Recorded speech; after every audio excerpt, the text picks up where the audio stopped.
Em 1918, o mundo estava em chamas. Milhões morriam nas trincheiras da Primeira Guerra Mundial. Mas uma sombra silenciosa se movia por trás do barulho dos canhões, se preparando para matar muito mais gente. E se o conflito que redefiniu o século XX fosse, na verdade, só o palco para um inimigo muito mais letal e invisível? A gripe espanhola. O nome que entrou para a história como sinônimo de catástrofe global, mas que, como a gente vai ver, já começava com uma grande mentira. Porque a verdade sobre essa pandemia foi enterrada debaixo dos segredos e da censura da guerra. Se você curte desvendar esses mistérios da história, já se inscreve aí para a gente continuar essa investigação juntos. Primeiro de tudo, vamos entender esse nome. Por que espanhola? A resposta já mostra como a guerra e a desinformação andaram de mãos dadas. Olha só, os países que estavam lutando na guerra, como Alemanha, França e Estados Unidos, censuravam tudo. Admitir que uma doença estava acabando com as tropas era um sinal de fraqueza para o inimigo. Enquanto isso, a Espanha, que era neutra, noticiava tudo abertamente, até que o próprio rei ficou doente. Isso criou a impressão errada de que o problema estava concentrado lá. A pandemia ganhou um nome que, na verdade, era um disfarce. Mas se não começou na Espanha, de onde ela veio? É aqui que a história fica ainda mais sombria.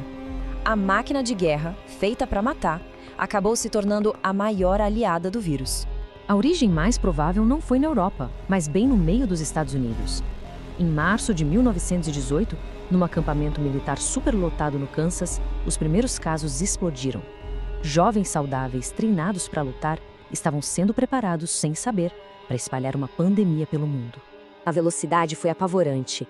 De uma cidadezinha no Kansas, pulou para um campo de treinamento gigante, e de lá foi direto para a Europa a bordo de navios de tropas lotados.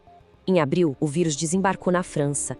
Em agosto, uma segunda onda muito mais mortal apareceu em vários continentes ao mesmo tempo. A guerra não só escondeu a pandemia, ela serviu de transporte. Pensa bem, acampamentos lotados, trens de tropas, navios cruzando o oceano. A própria logística da guerra criou a estufa perfeita para o vírus. Não dava para imaginar um jeito mais eficiente de espalhar uma doença. A guerra foi o motor da pandemia. Agora, a história fica pessoal. Vamos focar em como essa ameaça global, transportada pela guerra, chegou ao Brasil. A bordo de um único navio. Enquanto o vírus se espalhava pelo mundo, a postura oficial no Brasil era de negação total. Em setembro de 1918, o chefe da saúde pública do país disse que não havia motivos para se preocupar. Mas o perigo já estava a caminho, navegando pelo Atlântico. Esse é o navio Demarara. Vindo de Liverpool, ele trazia passageiros infectados.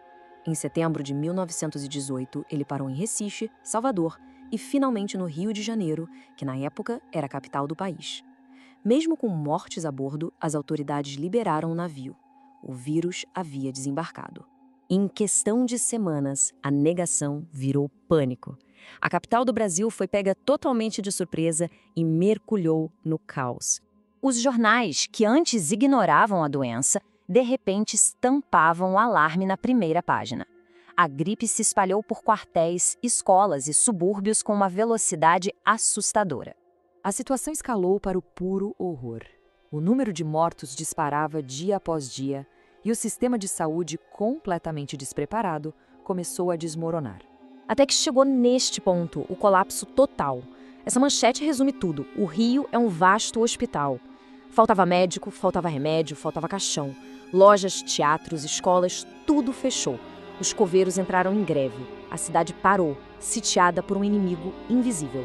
Com o governo sobrecarregado, a imprensa assumiu um papel fundamental. Jornais começaram a publicar recomendações de saúde direto para a população. Evitar aglomerações, cuidados de higiene, repouso. Eles se tornaram um manual de sobrevivência da cidade. Agora vamos sair um pouco do caos do Rio para entender a verdadeira escala da destruição que a gripe espanhola deixou no mundo inteiro. 50 milhões de mortos. É um número difícil até de processar. É mais do que o total de soldados que morreram nos 4 anos da Primeira Guerra Mundial. Em alguns lugares, a gripe matou mais gente em 1 ano do que a peste negra em 1 século. E o impacto não foi só em vidas. A pandemia causou um terremoto na economia, uma queda de 6% no PIB global e 8% no consumo. Para se ter uma ideia, são números parecidos com os da grande crise de 2008. Foi uma crise de saúde que virou uma crise econômica mundial. Então, qual foi o legado dessa catástrofe? Ela infectou 1/4 da humanidade, matou mais que a própria guerra e, por ironia, até ajudou a acabar com ela, já que destruiu os exércitos. E a lição mais sombria de todas, ficou claro que a censura e a desinformação numa crise de saúde podem ser tão mortais quanto o próprio vírus. Isso tudo deixa a gente com uma pergunta. Se o maior conflito da história conseguiu esconder a maior pandemia da história, o que as crises de hoje podem estar ofuscando? A história ensina, o maior perigo nem sempre é o mais barulhento. O que você acha? Deixa sua opinião nos comentários.